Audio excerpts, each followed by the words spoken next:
I'd like to welcome you to the virtual Magnus Haus this evening, and thank you for joining us for this panel discussion. At the beginning, I just want to state very clearly that this is the what we are talking about is the opinion of the individual panel members and not the official opinion of the German Physical Society or any other body. But we speak here on behalf of our own. Scientific cooperation on science is international, and this has been very good for all of us and is very well established over many, many decades. Even when nations have difficult relationships, science is at the forefront to help establishing contacts, sometimes also cultural events. But there is this movement of having science for peace or science diplomacy. So that's a very important aspect for international cooperation and to get things started and to get people to know each other. And there has been a very long-standing scientific cooperation with China, and this has benefited both sides tremendously. We all have really had lot of benefits on it. But lately, China has risen to be a world power and also world economic power. And sometimes the feeling is it is being used, the economic power also to advance the political agenda. And in view of this, various countries are reviewing their position towards this cooperation with China. And the question is, do we let politicians decide on this? Do we have our own opinion as scientists? Do we want to take the forefront here? And we got a very good distinguished panel of international, well-established scientists here who are experts in the field. And I will now start to introduce each of the panel members very, very briefly. I said already, if I introduce all the panel members with their full merits and everything like that, the time will be over. So I will just say a few sentences, and then each of them gives their input statement to the discussion, how their view on this is.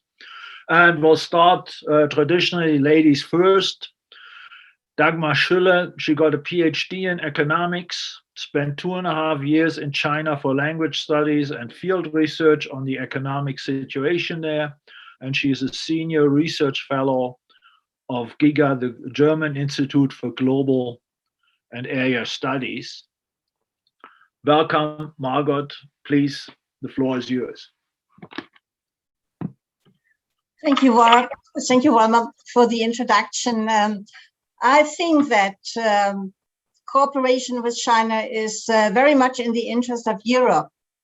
Europe wants to become a global center of excellence in research. And this is why we should not exclude China. We should not ignore that China has made lots of progress in research capabilities. So we need China, I think. But cooperation, of course, has to be taken place in a special environment. So we need reciprocity. We need transparency, and of course, the cooperation has to be in line with ethical and legal regulations. And I recently was involved in a number of discussion rounds on the framework conditions for the cooperation between Germany and China, and I was also actively involved. And I think now it's time that we restart dialogue with China on this topic. So I'm very happy that Professor Liu is taking part here in this roundtable discussion. I'm also very happy that recently the European Commissioner Gabriel has resumed the high-level dialogue on research and innovation with China. And there is now a jointly resumed sort of dialogue on future cooperation, and China is welcome to participate in the Europe Horizon program. So this is also a step forward. Thank you. Thank you very much. Now I'd like to go to the people who came from farthest away, and I'll start with Roger Falcone.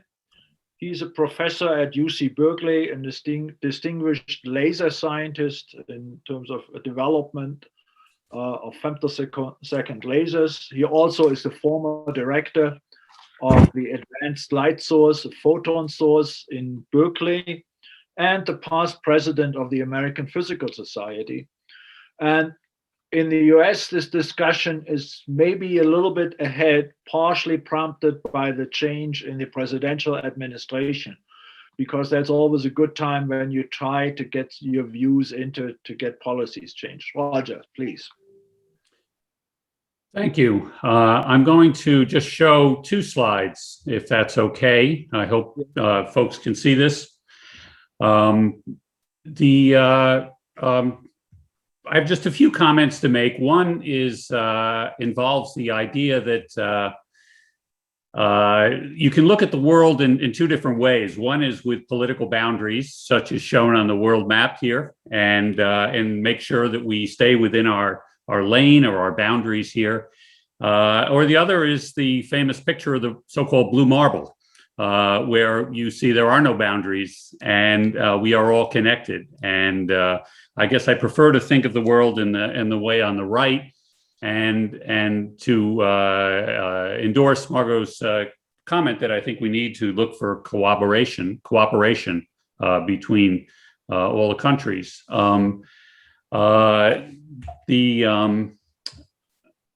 I just realized it's not flipping my slide. So I'm going to stop share and go to this one and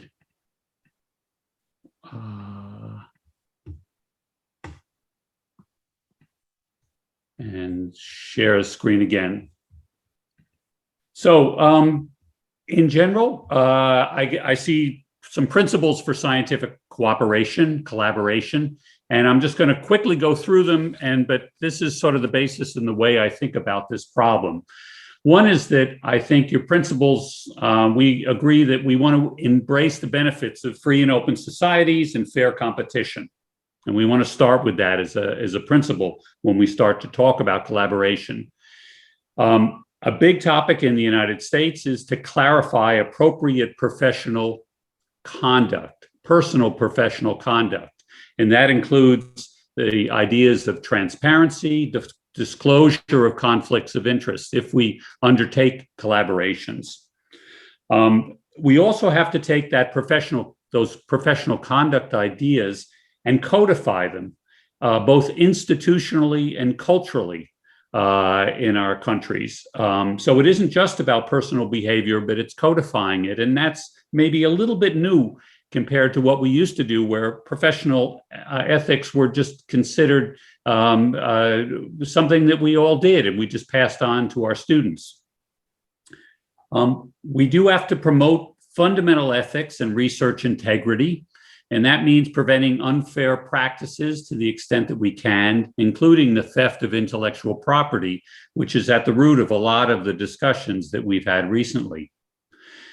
When we cooperate, it cannot be one-sided. It has to have mutual benefits, and those need to be clear, especially if we're taking public money to support our science.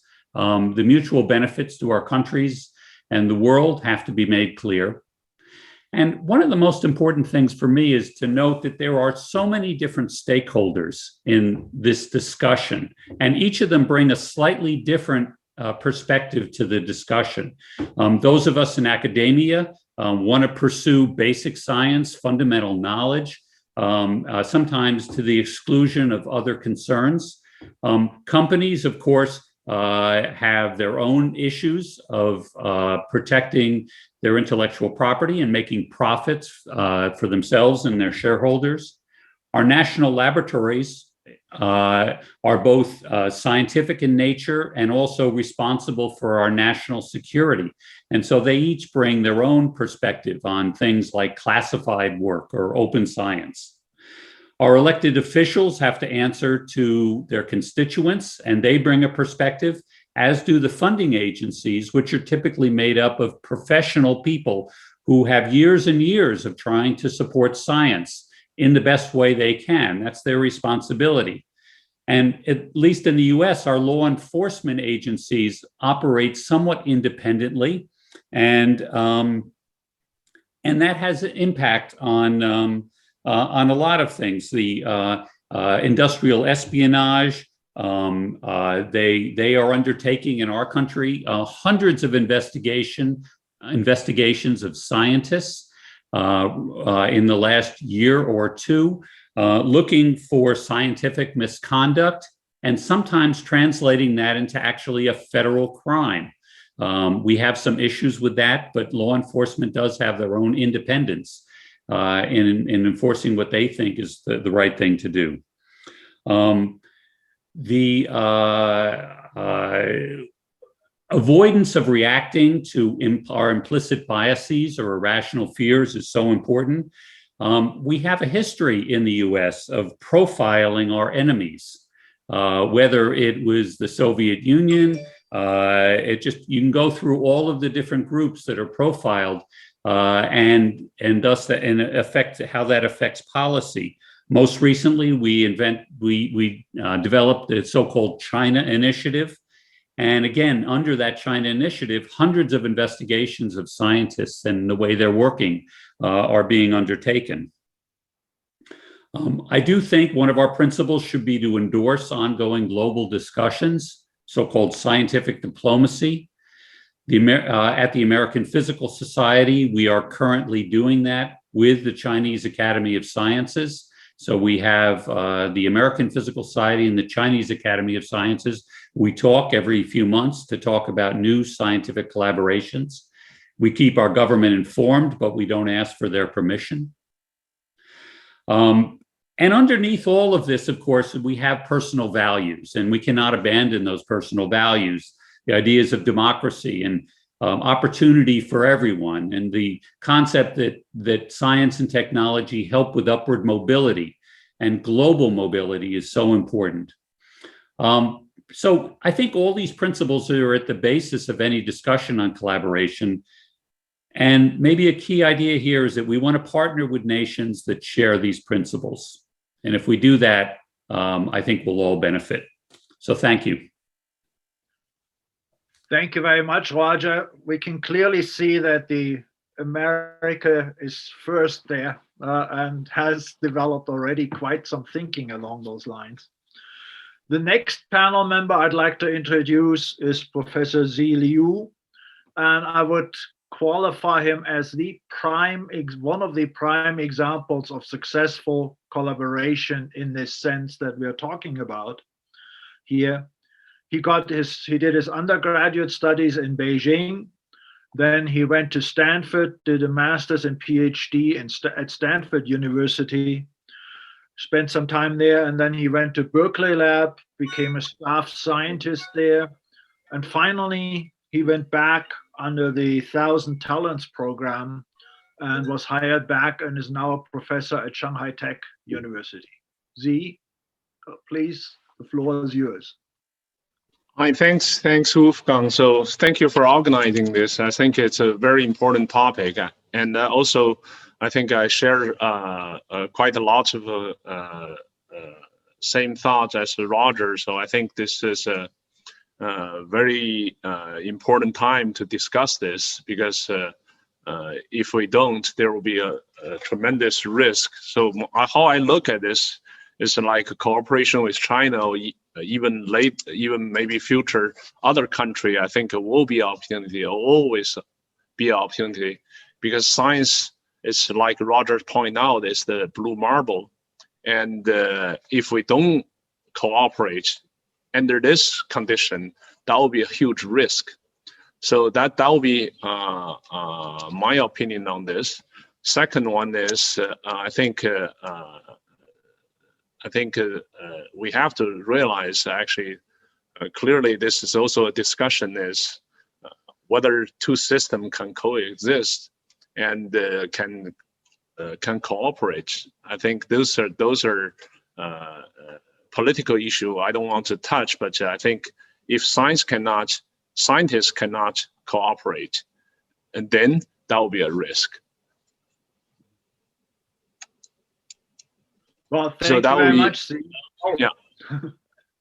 Another just maybe one more point is Roger says there's certain principles. I think I agree. All those principles listed, opportunity, upward mobility, and democracy is also. But I think there's also discussion what we consider this. If everybody can have a vote, that's fine. But I'm a scientist. I think every atom should have a vote. So that will be a true democracy. And this is just how we think about things. So I think that will be my point. I think definitely cooperate with anybody will be opportunity. And if the scientific society cannot cooperate, that will be a risk. Thank you very much, C, and also for being here. The next panel member I'd like to introduce is Professor Helmut Dosch. He got a PhD in solid-state physics in Munich, looking at structure and dynamics of solids with both neutrons and synchrotron radiation. And then through various university positions, he was a director at the Max Planck Institute in Stuttgart, and finally moved to DESY, the Germany's premier accelerator laboratory, where he is now the CEO or chair of the directorate of this institution. Helmut, please. Yeah, thank you, Wolfgang. I guess I'm on the panel because I'm known that DESY, as a large national laboratory, has, of course, many strategic international cooperations, particularly in large-scale infrastructure. DESY has also a very long-standing tradition in the cooperation with Chinese researchers and research organizations.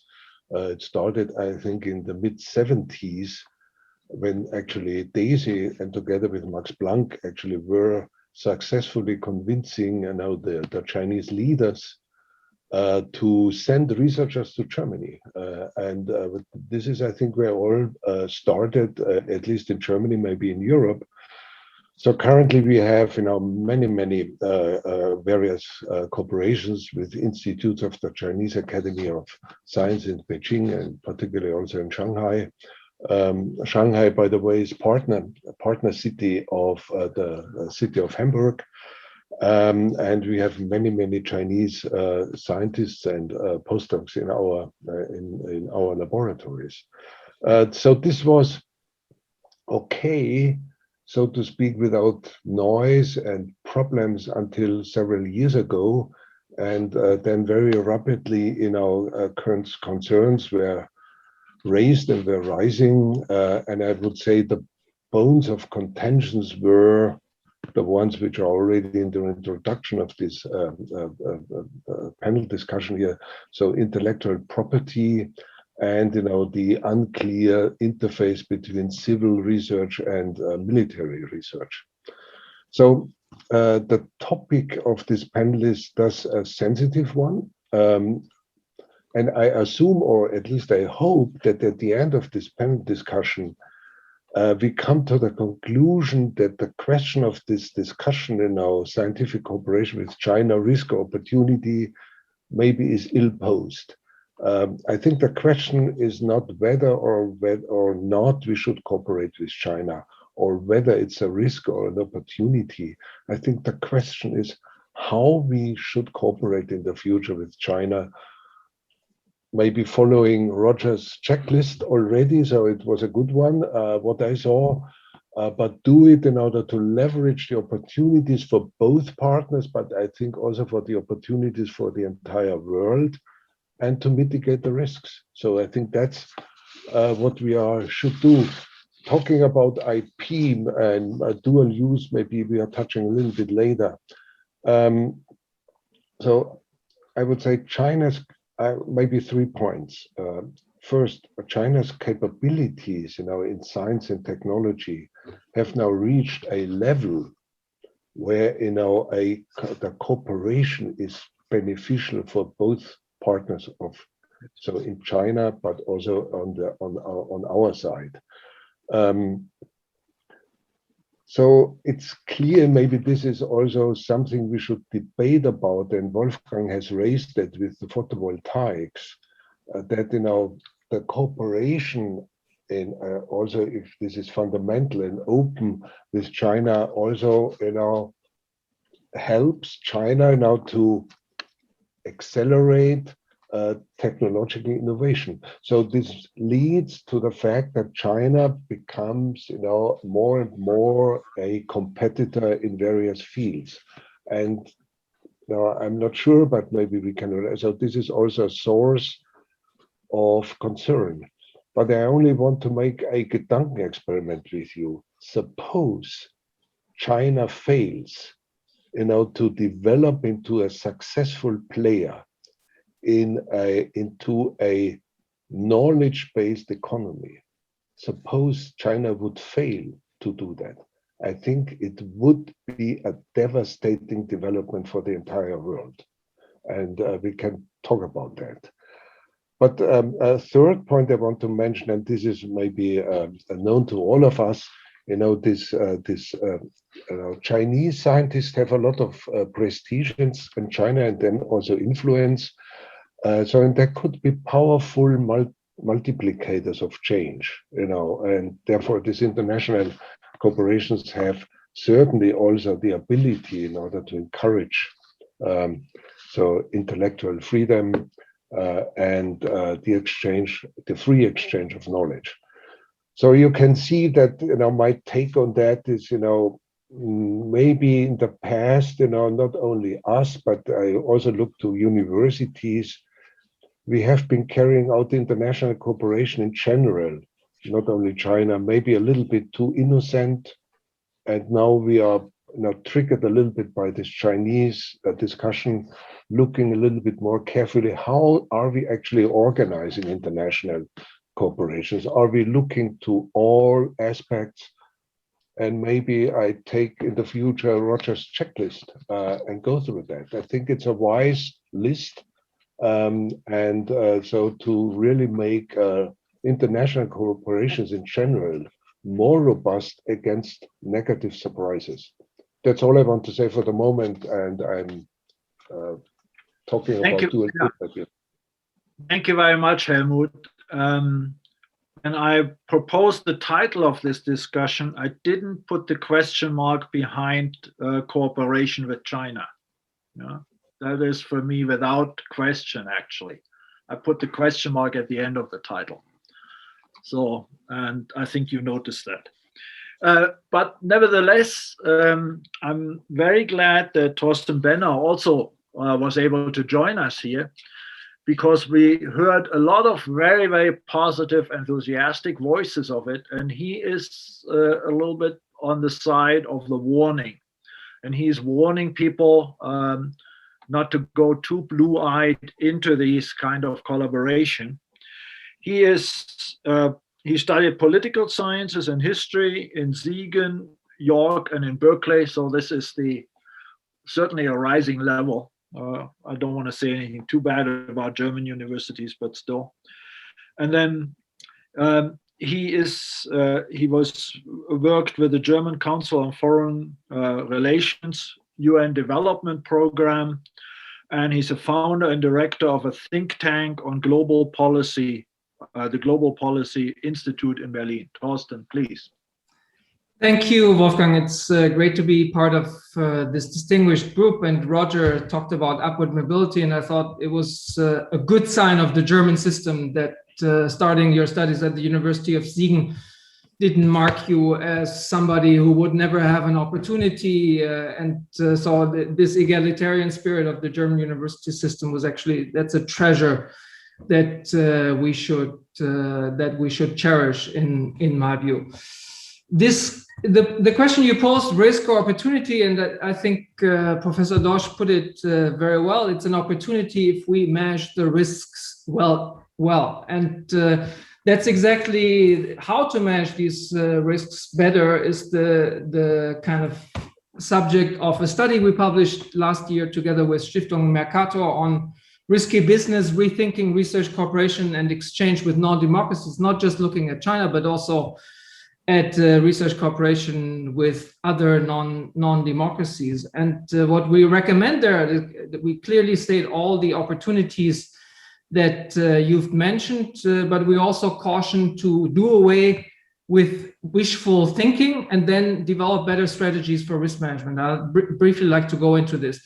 What's the wishful thinking? And two examples. The first example is our former science minister, Annette Schavan, who, according to the motto, Together on the Path of Knowledge of the German-Chinese Year of Academic or Scientific Cooperation, stated in 2015 that Germany and China are bound to discover many more similarities on this path of knowledge. And that's the illusion of convergence, that we're on a path to convergence as a German and Chinese academic system, and we're not. We're actually on a path of divergence because repression within the Chinese academic system has increased in recent years. One of the saddest development is that the freedom that many academics, especially at top universities, especially in the social sciences, also enjoyed, has been severely curtailed in the past years. You cannot speak of meaningful academic freedom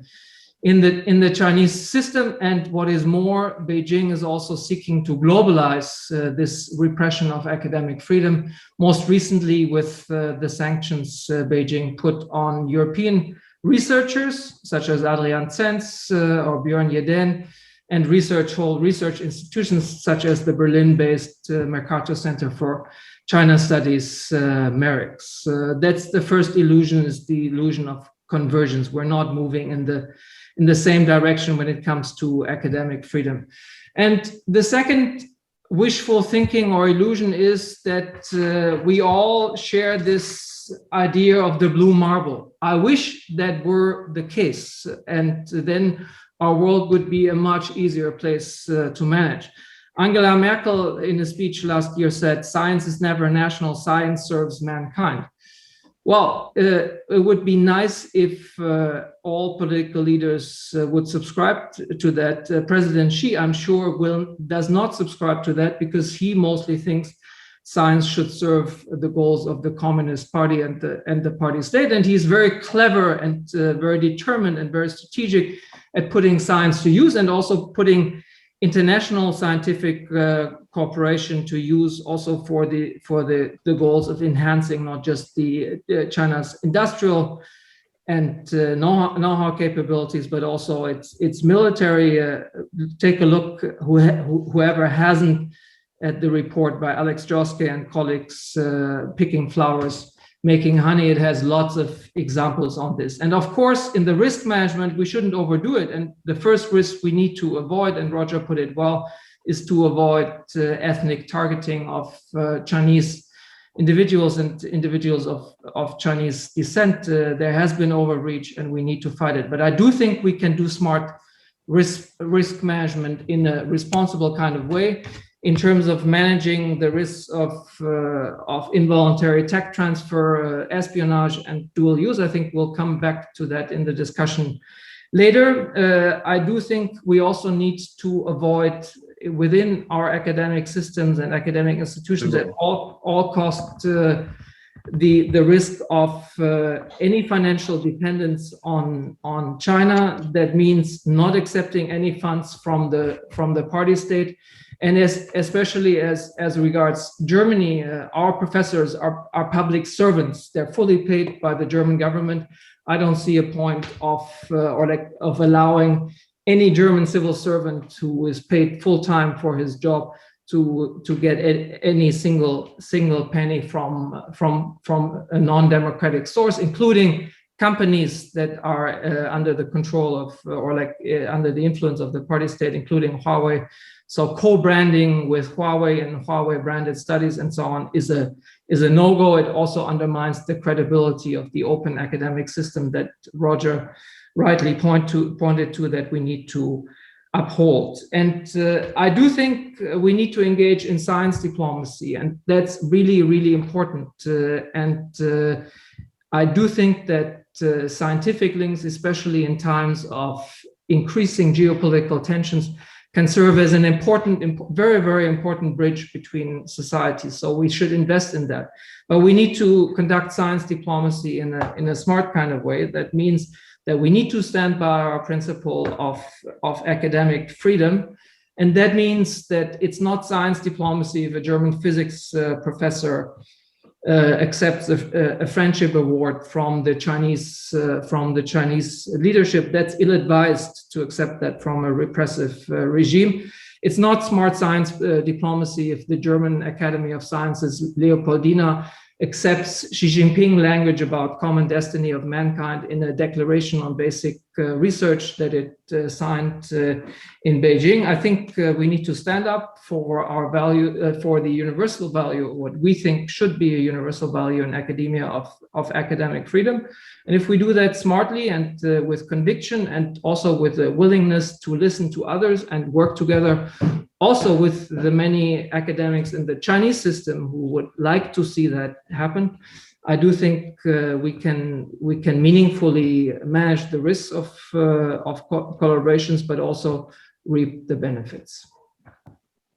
Thank you very much, Thorsten. I think by now, to the audience, you've met all the panelists, and for the way I plan to conduct this here is now that we have 2 rounds on some questions I pose with the panel, and then the floor will be open for the audience that you can ask in the panel as a whole or individual members some questions. Please put those into the chat tool and use the chat tool for posing your questions, and I'll open that after these 2 rounds, and then we'll go through some of these questions. I'm not promising we'll manage to do all of them, but we'll see that we handle at least most of them. So the first discussion I like to start really in terms of the basic science round, and I mentioned already Liu as a prime example how it has worked and where both countries have benefited tremendously. The Western countries have benefited for all these talents coming in and helping advance research here. They have learned quite a bit and then went back to their home country, and everything was great. And now I come to one problem or slightly different issue where you might have a second thought about this. And this doesn't concern anybody here in the panel, but it concerns photovoltaics development. There's one group from Martin Green in Australia who has held the record for silicon photovoltaics over decades by now. He had many Chinese students and postdocs who did some very successful developments there, basic applied research. And then they went back to their home country. Their government had placed a strategic initiative on photovoltaics.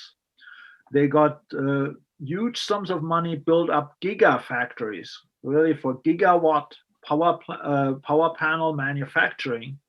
And in the turn of that, they could manufacture technologically superb products at a price because they were sponsored by the government, which simply couldn't be matched by any other countries. So that in Germany wiped out the photovoltaics industry essentially, and it also did major damage to photovoltaics manufacturing in the United States. So all definitely by far more than 10,000 jobs got lost in our countries that way. So can we say, yes, the Western world, if they cannot react to these challenges, these global challenges, this is what we have to accept? Or should we do a little bit more careful in the selection of the collaboration subjects that we want to collaborate on? And if we know that there are these threats in the background. So who wants to say something about this?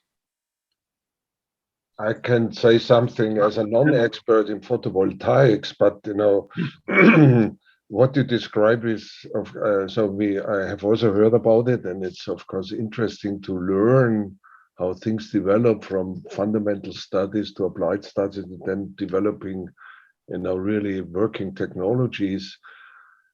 It's very, so I mean, I don't want to belittle that and make funny excuses, but so I'm not advocating to select fundamental research of out in cooperation, because it could potentially lead to breakthroughs in technologies. If we start to do that, then you have almost showstoppers everywhere. I mean, this photovoltaic story tells maybe many things, but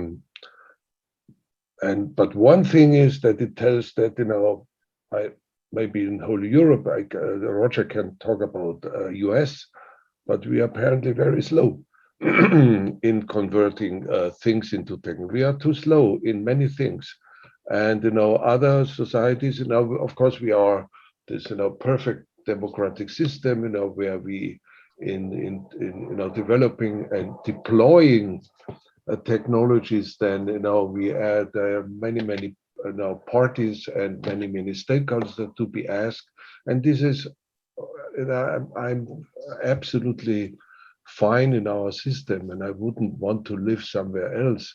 But this is certainly a drawback of our system, that we are way too slow. We are way too slow, in this transfer of fundamental research into applied and then into technologies. And China has just shown us how to do it. Now we are upset about it, and it costs a lot of jobs. That's also clear.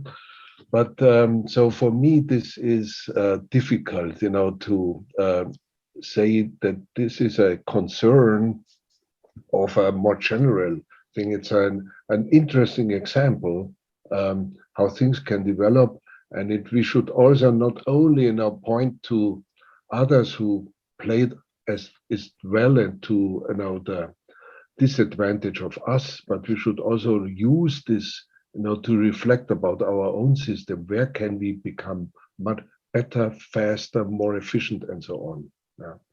I want to make one comment to Thorsten, if the chairman allows me. Sure. Thorsten, your comment on academic freedom, I defend that. But if you say that we should only cooperate with countries where there is academic freedom, okay, so we have to give up a lot of cooperations. I look to Hungary, I look to Poland, I look to Turkey, in part also to the Russian Federation. So this is a tricky thing, we defending academic freedom, and we would like that this is implemented in our partner country as well. But to say if this is not guaranteed, we should not cooperate, I think it's the wrong attitude. Maybe you didn't want to say that, but if this is coming to the audience like this, then I would really clarify. I'll clarify that. That was not my point at all. Okay, so was that the clarification, just that you? No, I'll make a point, but Margot was first, I think. Yeah. So I'll go after Margot. Okay, then let's go to Margot and Roger, and then to you. Yeah. I would like to make 2 points. First of all, it's all about learning from the leading countries in the world. So we did that. If you look at our history, we learned from other countries. the US companies in the 19th century, they went to Britain and they were stealing the power waving machinery design, for example. In the 20th century, Japanese and European companies went to the US and were learning from the US companies. So this is a give and take. This is important. And this is first point. The second point is, why did the European and US, at least to some point, to some extent, the US companies failed in photovoltaic? It is because, at least in Germany, we had a distorted industrial policy, giving incentives not for putting money into the increased technology development of this technology, but just sat back and waited for the time they got the money, the subsidies. And of course, this time was taken by the Chinese and they overtook. And I mean, just citing one author, David Hart, he said, photovoltaic prices dropped, efficiency rose, and process innovation flourished. So should we not thank the Chinese that they stepped in and put on this manufacturing base? And I mean, looking at the German machinery industry, we profited a lot from the manufacturing of photovoltaics. And I think the Swiss companies, the machinery companies as well, and of course, the American machinery companies. So I think we should thank the Chinese that they stepped in. Of course, now another round has started, as you know. Now we revive the German photovoltaic technology companies, and I will be very interested what will be the outcome. Thank you. No, I agree with you, and I definitely did not want to blame the Chinese for being better than the German industry.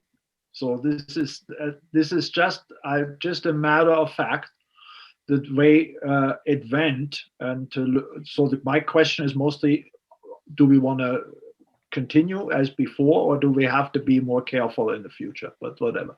Roger, you wanted to say I think Thorsten was next. Let me defer to him first. Okay, fine. How do I raise my hand? Thank you. There is something on. There's a button on the bottom. There's a button on the bottom of your screen. Yeah. Helmut. Okay, I noticed you want to say something, but I'll be after Roger. So yes, he was my boss. Yeah. All right.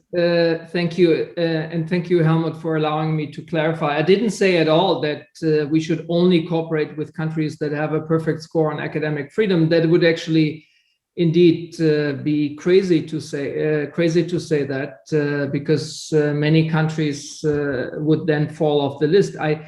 I said that when we pride ourselves to do science diplomacy, we need to uphold the principles of academic freedom and not sell those principles out, and make sure that at least on our side we uphold these principles in joint cooperation projects. And we already have, like, we cannot get our non-democratic partners to uphold principles of academic freedom, but we can make sure that we stand up for them on our side, and that we don't self-censor, and that we don't in a sense undermine these principles by our action. That was my only point. And for the rest, on the photovoltaic, I think I agree with Margot. She made excellent points on this, and also what you said. I think our lesson should be, we need to be competitive, and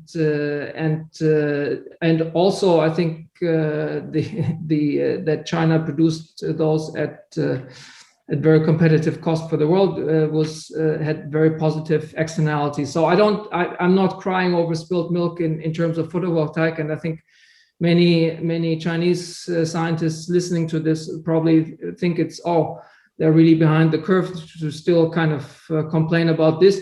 Why don't you just look at the goals in our strategic plans for the kind of future technologies that we want to master? And I think that's where we should look. What are the self-set goals of the party state in terms of where it wants to be a technology leader? And do we want to kind of be willing, and how do we want to partner on these technologies? And do we want to exercise some caution, especially, and we'll come back to that point, hopefully, when it comes to technologies that can have a military end user. And I think we should be future looking in this, in the sense the lesson should be, on the one hand, yes, we should aim to be kind of competitive in our industrial policy and not shoot ourselves in the foot. And second, we should take the party state goals in terms of being technology leader in fields that they kind of proclaim in their plan seriously, because they successfully mastered those goals in other technologies, and then kind of draw our conclusions on how to engage on this. Thank you. Now I think it's Roger's turn. So just 3 points. One, the speed with which science and technology breakthroughs are happening is accelerating. So much is, even before papers with scientific breakthroughs are published, they're posted on the web, whether in physics, it's the archive, or there's a biology one, a similar one. And so the speed with which information is being transmitted globally when it's open is just increasing. And so it's going to be hard to get a handle on keeping things quiet. The second thing is that we're encouraging our scientists, certainly at the universities, to be more entrepreneurial. And so many scientists now are always thinking about translating their work from basic science to companies right away. And so the boundaries between what we used to call open research and then applied work that could be of commercial value are blurring, especially as we encourage this. So in the US, we're trying to do what Helmut was suggesting, which was to accelerate the translation to commercial work. There are bills that are pending in our federal legislature to double the National Science Foundation research budget in these applied areas to try to accelerate it. And so we are responding to the call that he made, which is we should get our own house in order. And the other part of it is just to come back to the idea of international cooperation and how we treat scientists from other countries. There's a famous story in the US that's chronicled in a book called Thread of the Silkworm, which there was a Chinese scientist who worked on our Manhattan Project back in World War II and was developing rocketry and space science for the United States. And because of the scare of the time, the McCarthyism and the other types of scares that we were projecting about foreigners being involved with us, this person went back to China and developed the ballistic missile program for China and brought them up to speed. So this book is called Thread of the Silkworm, and it's getting a lot of reading in the US because it just means that when we mistreat our foreign partners, the ramifications of the diffusion of technology and science can be very rapid.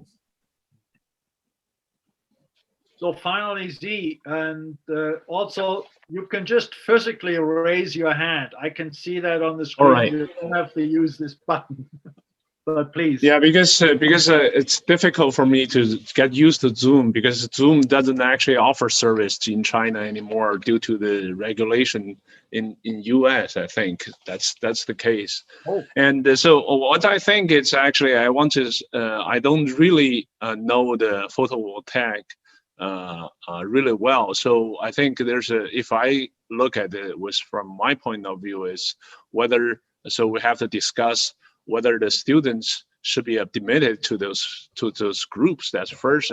And second, whether they're coming back to China is wrong. Third is whether there's still any intellectual property.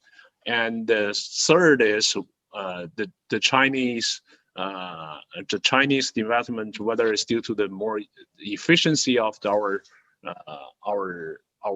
industrial capability of the others. So another question is whether the competition is allowed. Then the last one I want to mention is what's actually is a preferred results. Actually,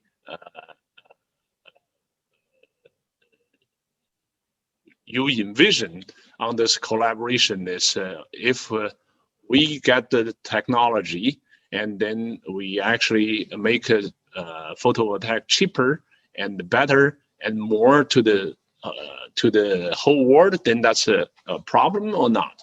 I doubt it. Then I also want to respond to Thorsten's comments on his.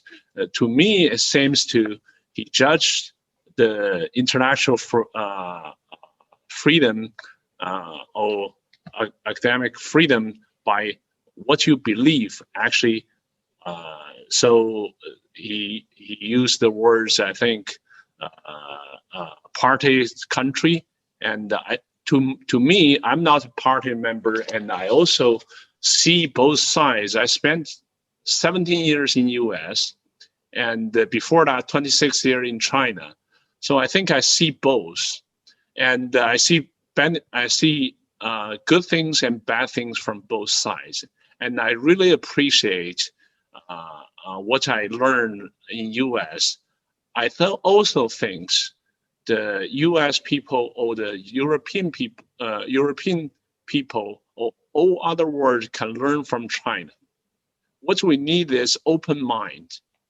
Another thing is what's actually real good system. If you look at the last 40 years of China, I was use the term peaceful rise, because they grow from a poor big country into a world power nowadays. And if you look at the scale of how long we came, if you look into the history, I think England, Holland, England, and then Germany, and then US. When they raise to world power, they always wars. But in the last 40 years, you can say that we're a party system. We haven't had any war. We didn't even fire a single bullet. So you can base on this on ideology whether everybody can vote.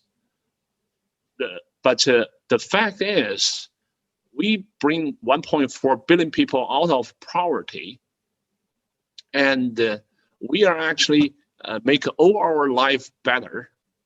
Whether that's actually legitimize whatever system we picked, or you actually believe we actually have to follow some principle. Everybody votes. It's a natural law. Then I think we go into religious discussion. So I would like to. So those are actually, I think, we disagree. That's I think is a good thing. So that's actually, I think a discussion is better than judgment. So that's actually what I think scientific freedom is. We discuss whatever we can discuss, and to stop judging people based on what you believe. Because each individual has their own belief, and each individual's own belief is not the truth.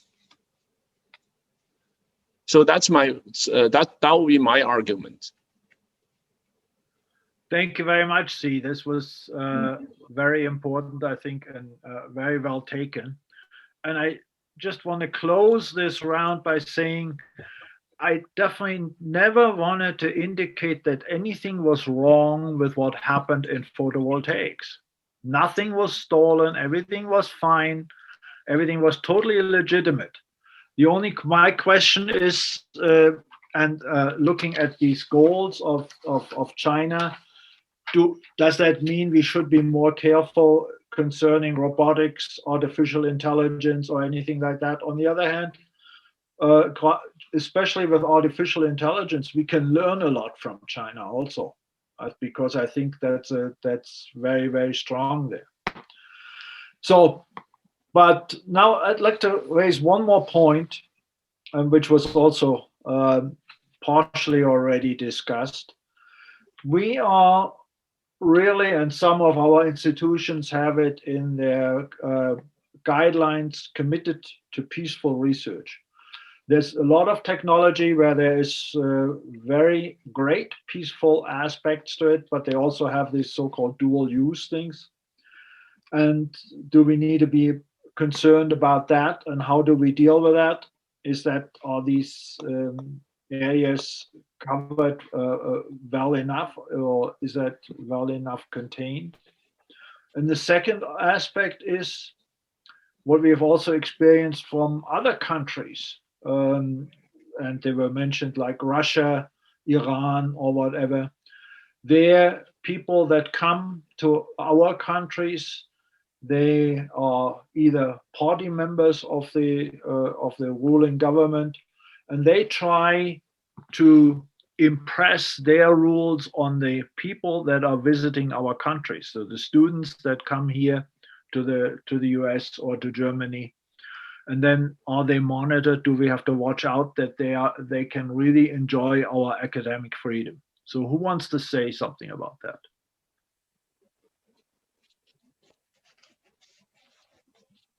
So Roger, there's two topics you brought up. I'll just address the first one, and this may be a fundamental difference in U.S. And European views. This concept of dual use is not something that is a topic we focus on. We actually see a interchange between basic science research and the national security world as a useful thing, that it keeps the national security activity, the military uses, honest. It ensures high quality, and in many ways, it brings global stability into the open in a very good way. When at the height of the Cold War between the US and the Soviet Union, there were scientific discussions between Soviet scientists and US scientists in the weapons world.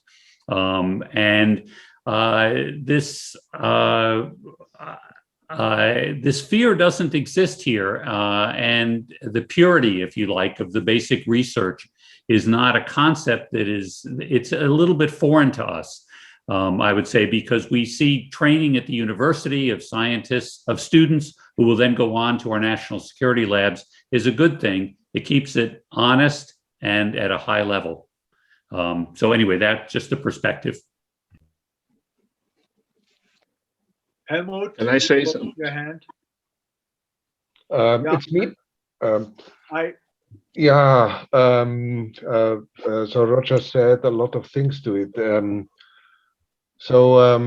Dual use is a tricky issue, and it's, for example, DESY has a clear mission, so we are not engaging in military type of research, so it's only civil research, and so this is for us clear, and we have various measures in our lab in order to make sure that we are not overlooking things, but the things are in fact difficult. So we have an ethics committee which could advise us if the directorial board is not clear about things or that, but things could slip through. And the worst thing which could happen in my lab is that there is a headline in the newspaper: DESY has been helping acceleration of a certain defense stuff in some other countries. This would be the worst headline I could imagine for my laboratory. Therefore, this is a tricky and a sensitive issue, and so you could estimate what are fundamental research topics at the moment, which have military, aspects of it. And, I think maybe I'm simplistic and others know more, but I think the next war or something like this happens on the information frontier. So it's artificial intelligence, it's quantum technology, quantum computing, all of that.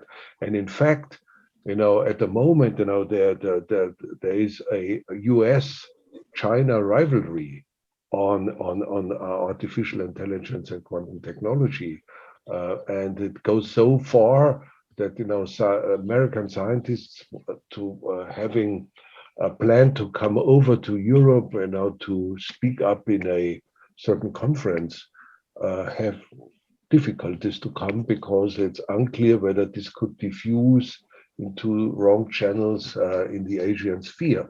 So there is also talking about scientific freedom, and is also something to say about that. So there is, this rivalry, and this is also spilling over, of course, to Europe and to Germany, because independent what we say about equal partners, Europe on the one side, also economic power, US another economic power, and then China. These are the three economic powerhouses in Europe, and they could work quite independently. But the fact of the matter is that Europe depends in military defense on US, and therefore there is a bias, right? So if in this Trump administration, I have difficulties to call it an administration, but in this Trump area, this was of course almost a no-go area,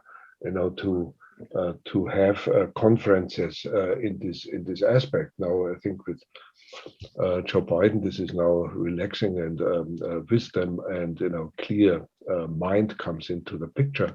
But we should not be innocent here. There is a clear US strategy that maybe there are other fields, but in artificial intelligence and quantum technology, they are following a very, very clear national strategy, and they are reluctant, both China and maybe China even not so much, but US, to share wisdom on an international level. They're at least very careful on that.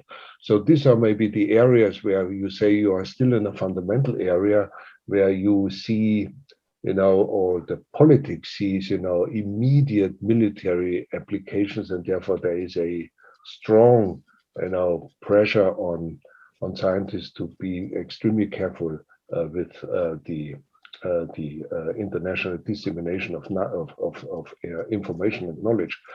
So we had, and Roger knows that, so some years ago, so we are working with China on free electron lasers, and for a reason, good reason, because China is already very advanced in this, and there's a benefit in cooperation. China, Shanghai, and Beijing have knowledge and scientists and wisdom and technologies, which is interesting for us, and we have, on the other side, competences and stuff which is interesting for China. Therefore, this cooperation is, so to speak, in the preparation. But this was challenged in politics because free electron lasers came in the 80s out of the SDI program of Ronald Reagan, where this was a potential weapon to clear skies from incoming rockets. Now we know much better, and but you have to accept that politics is nervous and even adamant about it. And the only thing, and I don't know whether it's transferable to other things. So the only thing what we did is to clarify the situation. Now, what is free electron laser science? What is the dual use potential?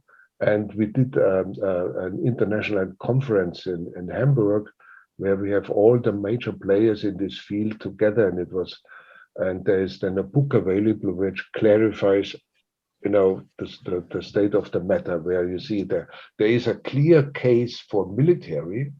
This is also clear. There is a military application of free electron lasers. This is isotope separation and stuff, but this is a field where you need a very special facility. And there is a very clear case where you can say this is really very civil non-military research.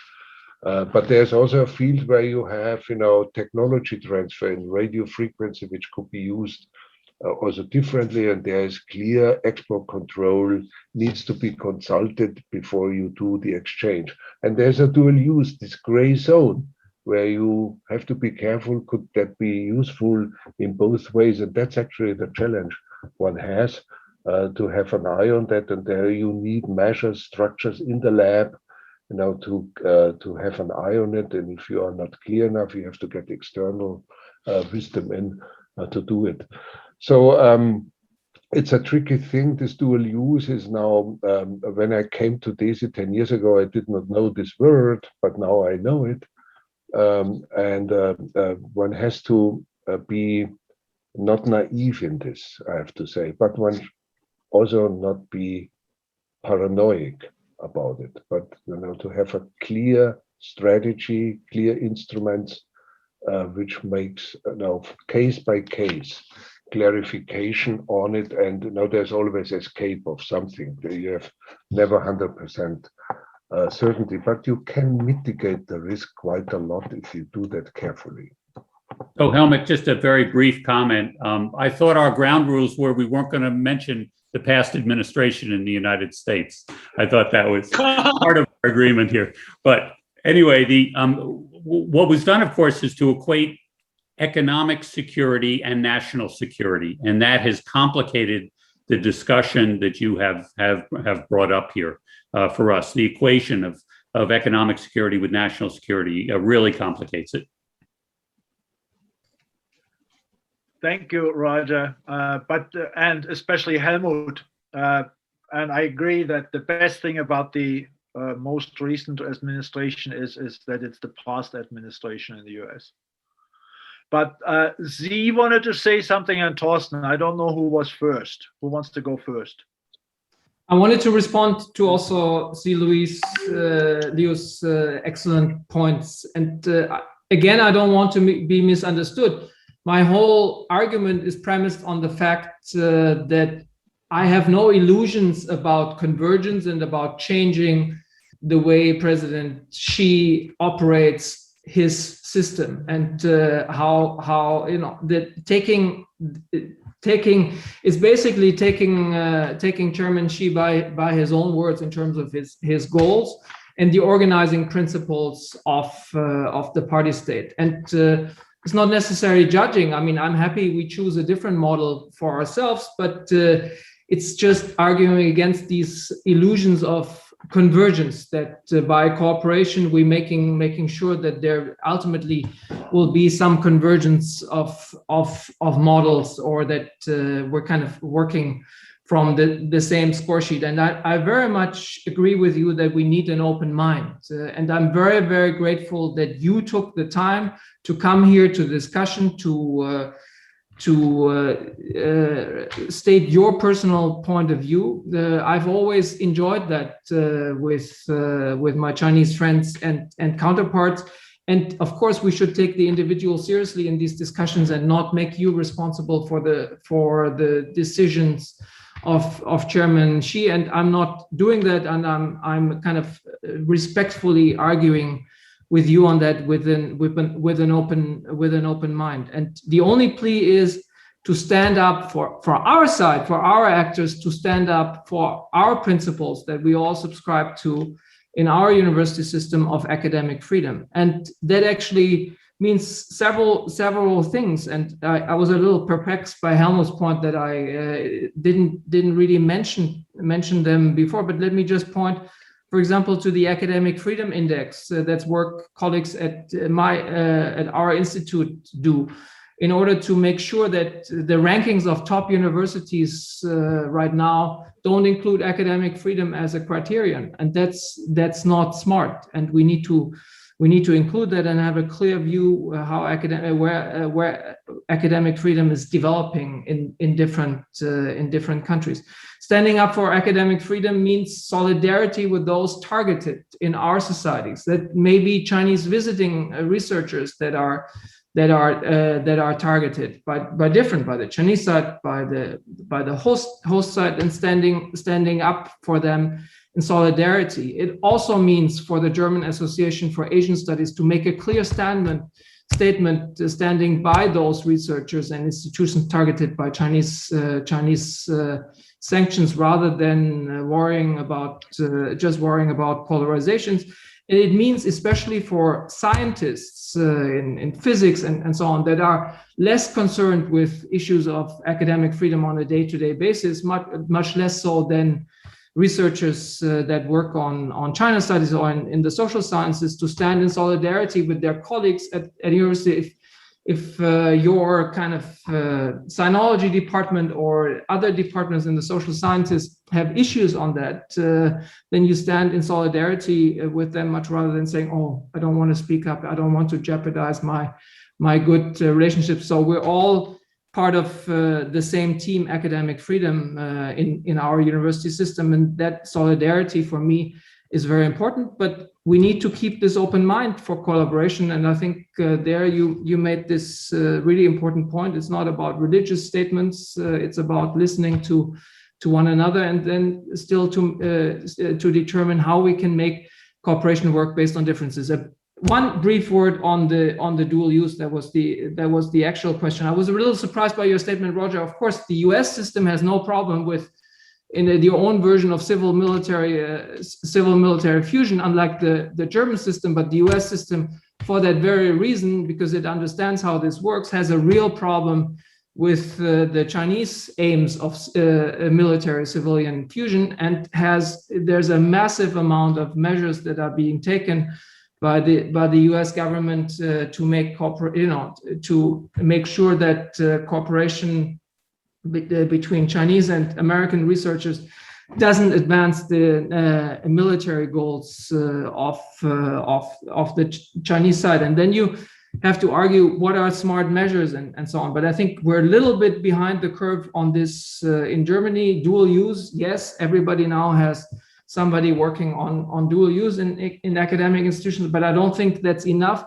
And I don't think it's a smart strategy to leave individual research institutions and universities alone with that kind of decision. We need capacity. An institution, for example, in the German system, that based on open source intelligence and closed intelligence from our intelligence agencies that actually need to smarten up on the kind of intelligence they have in this field that identifies dangers and helps make these decisions that, of course, in the end should be taken by academic actors in their independence. But I don't think it's fair to just leave it to the individual researchers, and especially smaller universities and so on, that don't have the capacity to put in the research about the risks, that you leave them alone. So we need to invest in capacity for risk management. But Roger,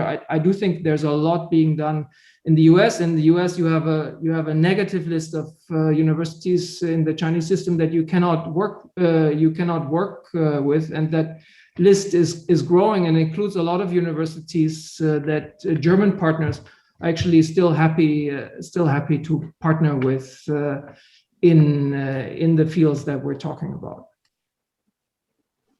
I agree with you that those kinds of lists are being developed. I think the first step here is just transparency, that these things are not hidden, that connections are made public, and then we'll try to figure out how to do it better. But the first part is really to not hide it.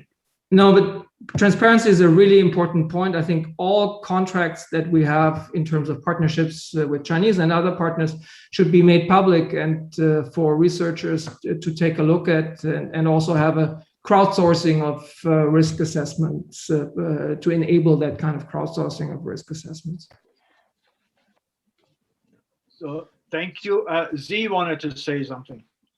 Yeah, so for the dual use, I think there's like Herman said, we actually participate And the dual use discussion, I think we benefit from the discussion, and we really understand what's the different parties' concerns.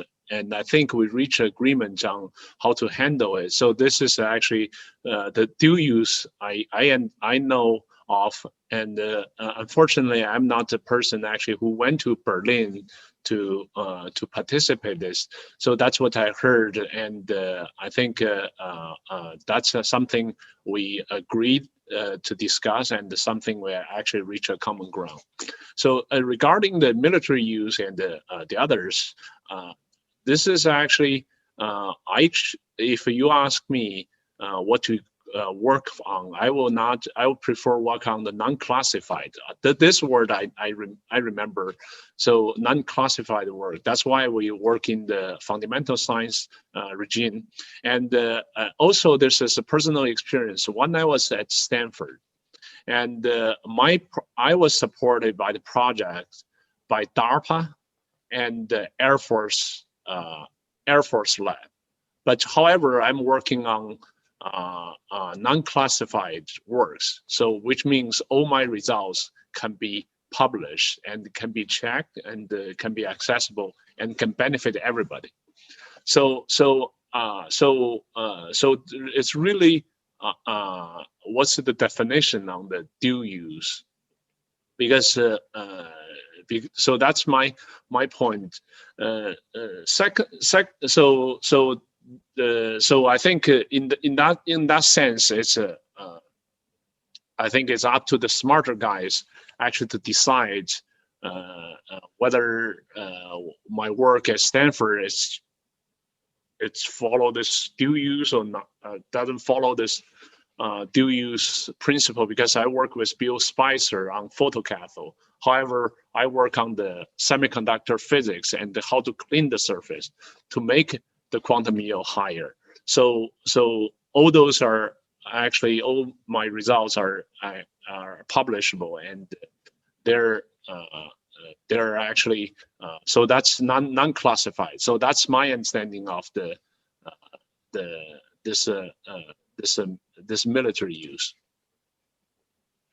issue. Thank you very much. See, I think that's very important to say that, I mean, as long as it's open in the literature and published openly, then it certainly is that's a very important aspect of it. Margot, you wanted to say something. Yeah, I would like to come back to what you call, Wolfgang, guidelines for peaceful research. And there's good news. I think that over the last few years, all the large research institutions, the research associations like Leibniz Association, Max Planck, Fraunhofer, Helmut, they all have had this discussion on how they can give guidelines to their research institutes and to their researchers. And I think we have already made quite a lot of progress here. People have become aware of very sensitive issues such as data security, how to deal with joint publication and patents. So I think we should build on that as well. Good, thank you very much. This is the 2 rounds. So I see now I was going to open the question.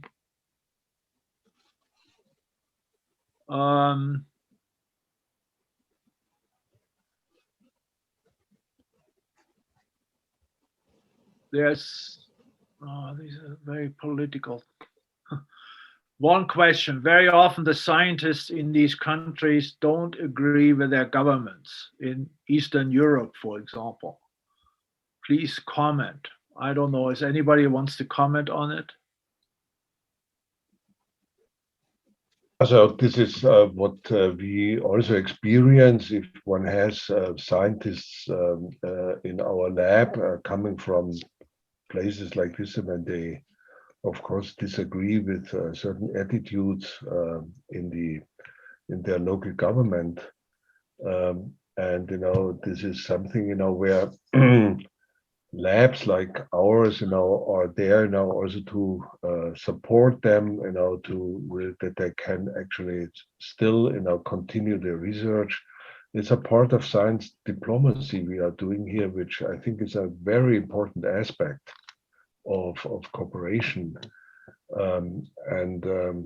So if you see now in Wolfgang, you know the Sesame project in Jordan, where it's a peace project, right? It's on material science and in photon science, but the vision of that it bringing scientists together who would never talk to each other, which have very, very different perspectives to their own governments. And so this is a wonderful example, building bridges to places, where scientists are not free, have, opposing opinions to governmental developments. And therefore, I always say, independent of the science, I say we need, this larger cooperation project. So I mentioned CERN in Geneva, which is independent of the scientific discoveries they do, an enormously important project for the world. If the space station stops working, that's almost the only really big international cooperation, and we need that badly. So to also learn more about what's going on at other places, and then if you know more, you can also develop measures to mitigate the problems of the scientists who have really difficulties at home. I think it's an important aspect of it, and people, not me but others before me, who have been doing science during the times of the Iron Curtain, can tell you many stories how important science was in politically very difficult times. Okay. Maybe could I, Wolfgang, just a very quick comment. Building on what Helmut just said, I think there is this amazing opportunity, almost contradictory, that that certain entities outside governments could help bring the world together more. I don't want to be too Pollyannish about it, but our multinational corporations are going to have to figure out how to operate in all of these different environments. And though we're vilifying certain of our multinational corporations right now, we're suing them and finding ways that they fall short.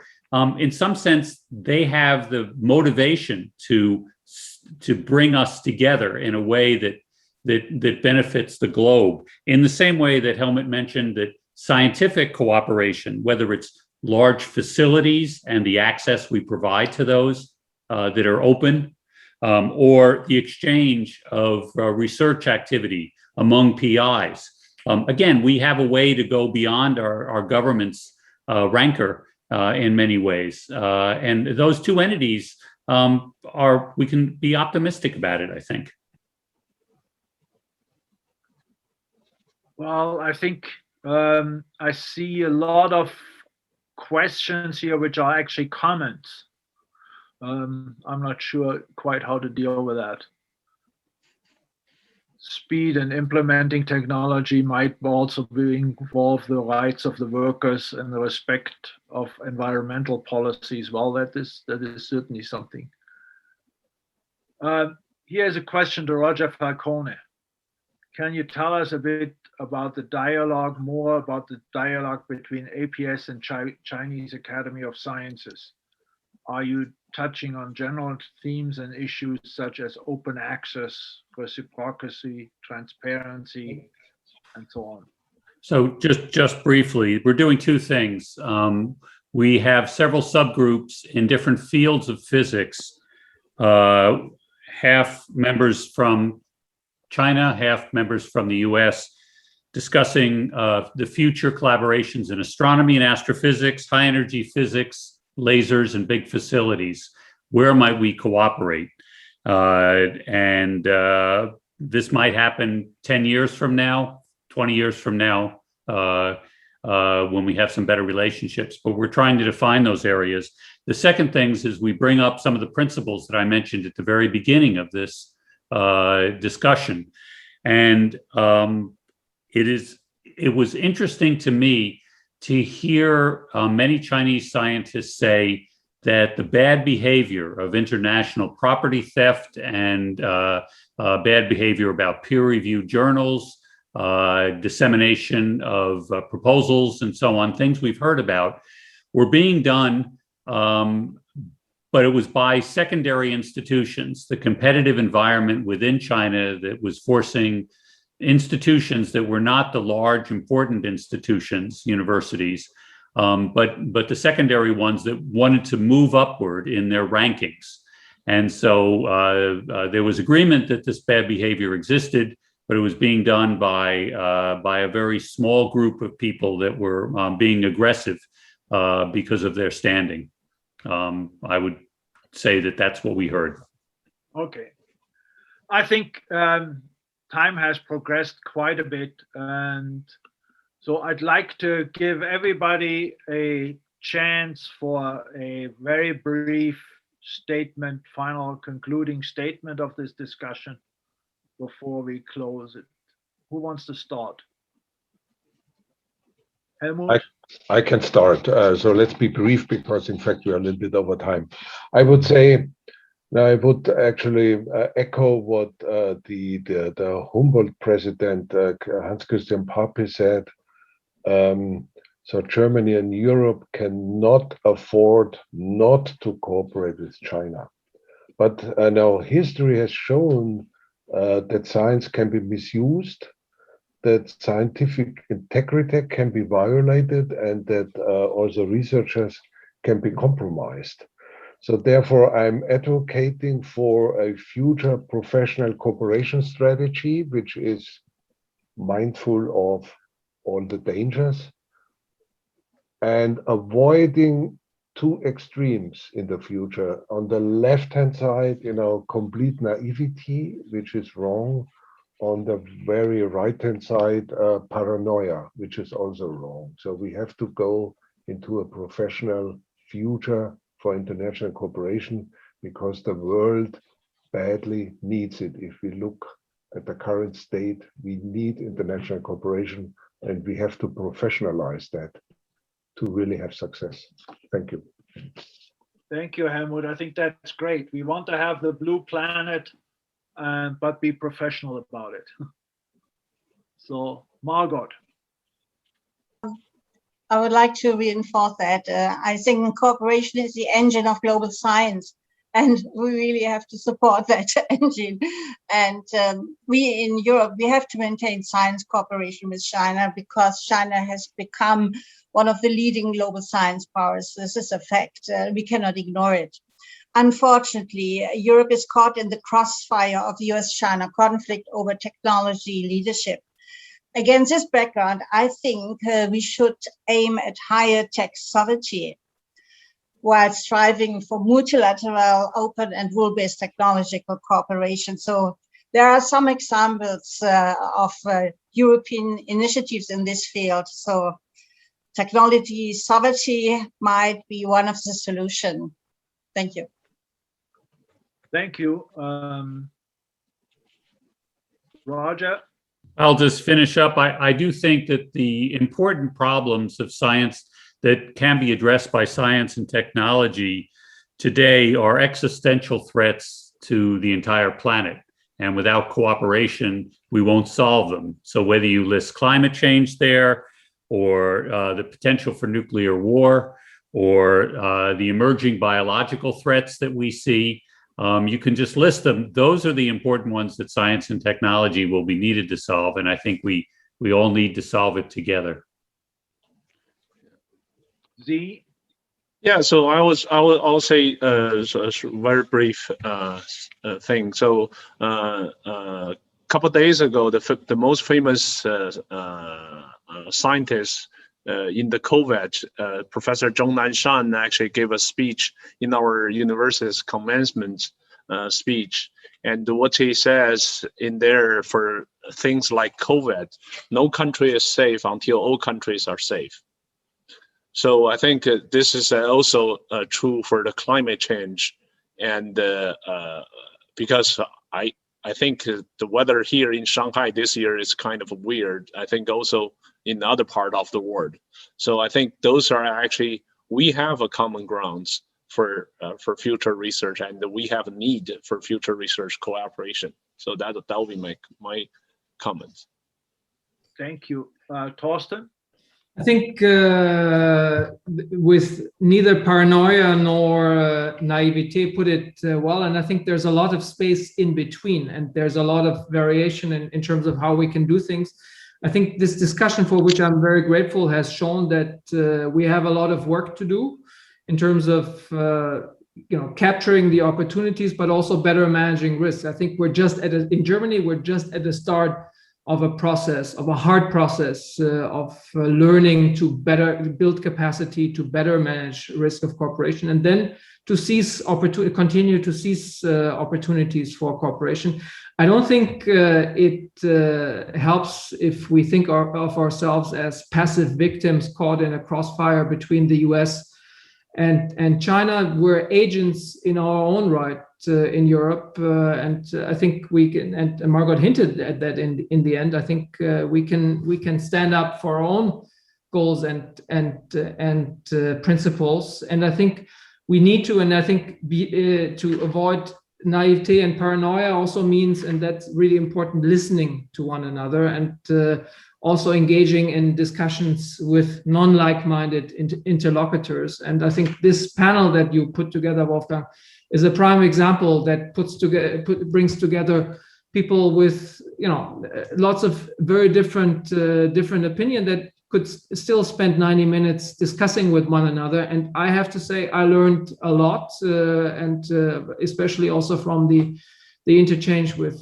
the scientists in the room. And I wish we had more of these exchanges and discussions. US, Europe, China, and also scientists and non-scientists or social scientists. And so thank you again for putting this together, Wolfgang.